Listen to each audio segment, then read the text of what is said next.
Good day, this is Professor Will, CBMD PhD. It's today's Sunday, March 27th, 2022. It is 1:34 and 50 seconds, a.m. Eastern Standard Time. And today, I'm going to be doing an autobiography and talking more about what inspired me.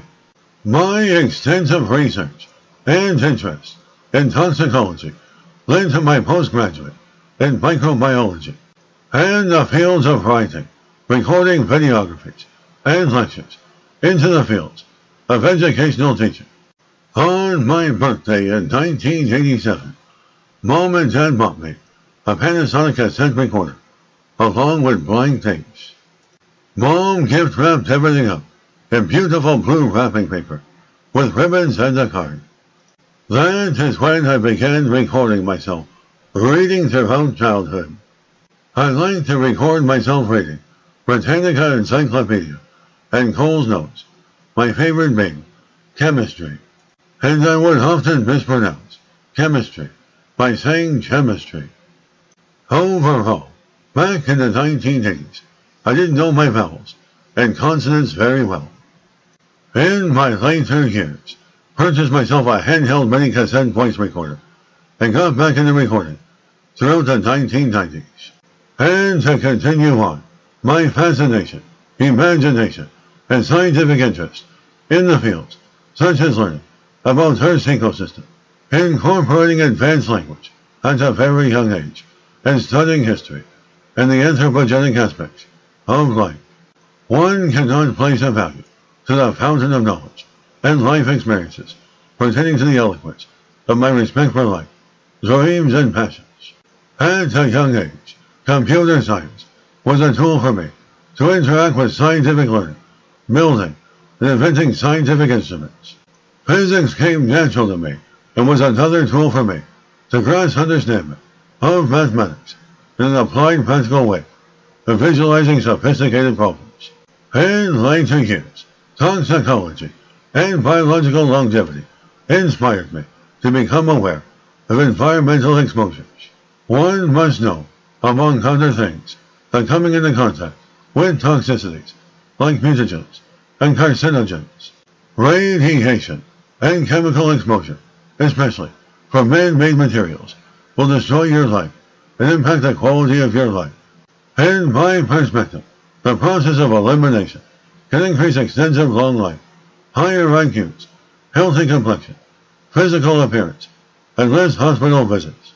In the past, I studied the toxic biological impacts of leaded gas, car and factory exhaust, and how it was ceased in 1996, and how the biological impact on older generations caused premature dementia, lower IQs, caused cancer, and destroyed the environment.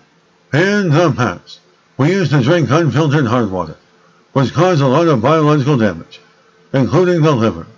We ate out of aluminium pots.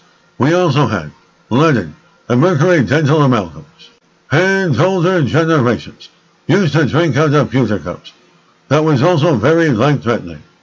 We consumed synthetic colors, flavors, thickeners, preservatives, emulsifiers, antibiotics, pesticides, and contaminants from packages.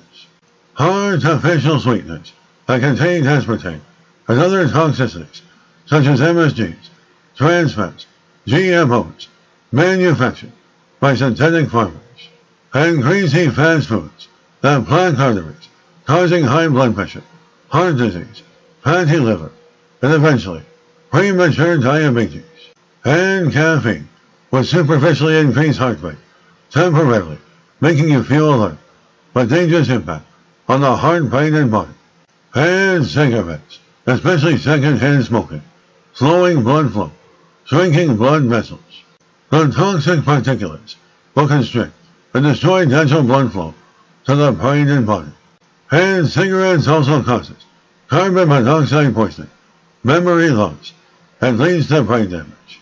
It will also lead to more unnecessary pharmaceuticals being prescribed to counteract other health problems.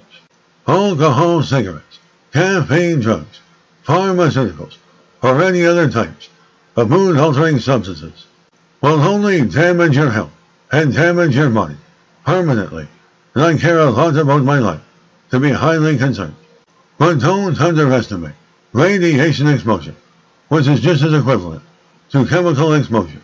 It is most certainly true that mobile or cell phone usage exposes you to radiation poisoning, turning the brain into jello, causing cancers, etc. One can go a step further and say for some time, humanity has lived in a world of radiation from naturally occurring rocks and Earth's crust, in addition to radioactive materials that circulate in the biosphere from sources like ubiquitous cosmic rays from space, which humanity cannot control. All these and many more factors need to be evaluated and can irreversibly impact and affect the quality of your life. We need to gravitate towards being more aware and conscientious of what we consume on a daily basis. I live in a clean, small city with minimal exposure to photochemical smog, air, and water pollution, and forthright about my passion as a humanitarian. And this is not to say, however, that I was not exposed to a lot of these toxicities growing up. It is all about the process of elimination.